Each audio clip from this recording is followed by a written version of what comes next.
Interim Mayor Gloria will outline the 2014 agenda for San Diego City Council in Wednesday's State of the City address. Of course, some of those priorities may change after the new mayor is elected in February. But here with a look at the issues that could define San Diego in 2014 is political science professor Carl Luna. Welcome back to Evening Edition. Good to be here, Peggy.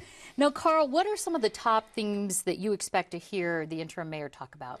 Well, one, that the city's moved beyond the times when he who will not be mentioned was mayor, and we're looking at a bright future.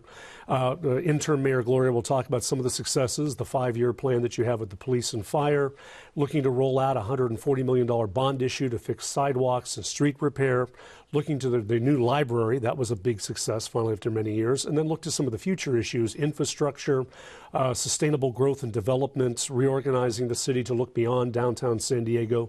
Many of the themes Bob Filner started but was unable to finish. Let's talk about this $140 million infrastructure bond, yeah, around $120 to $140 yeah. million for street repairs. What does this reveal to you about the priority of fixing potholes? Well, it goes back to what former Speaker of the House, Tip O'Neill, the late Tip O'Neill, said: all politics is local, and nothing's more local than that pothole in front of your house.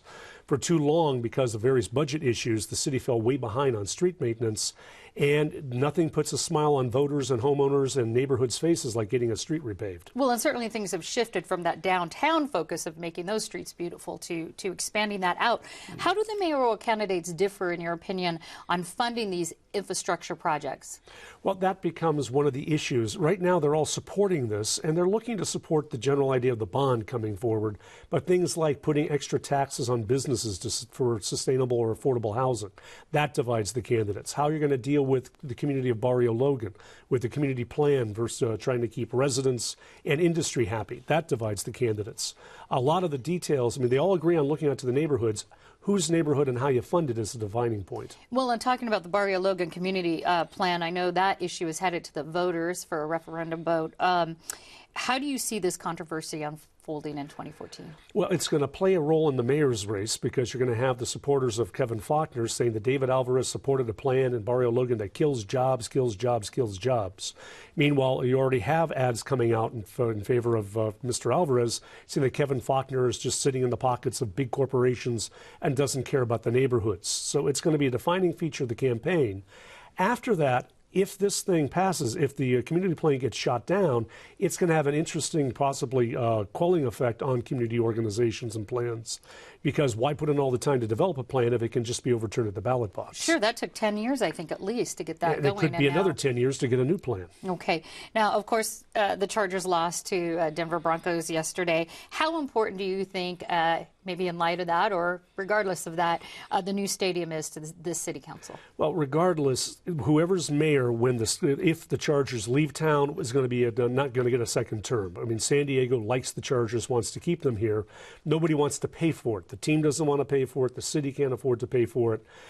Nothing would make the voters more willing to support it than had they gone to the big dance like the Padres did. So a note to the Charger management, until you buy a team that could woo us, we're not going to give you the big stadium in the next year or two. Okay. How do you think changing demographics here as far as politically going impacts the city politics? Well, San Diego has gone from being a fairly bright red to then kind of purplish, moving rapidly toward blue. You look at the voting demographics, Hispanic voters in San Diego, Asian American voters, they're breaking more Democrat. But I think what you're seeing is maybe a mutation of the Republican Party, an adaptation. Kevin Faulconer is a very moderate Republican, at least he's running on a moderate Republican, nonpartisan banner. Things like neighborhoods, environmental sustainability, all those Democratic themes, I think are going to become central themes to anybody who wants to win in San Diego. Well, last year was, of course, largely defined by former Mayor Filner's sexual harassment scandal. What do you think will define San Diego this year? I think it's the year of moving forward. You don't have the big budget overhangs that you had in years past. You can actually look to get a few things done.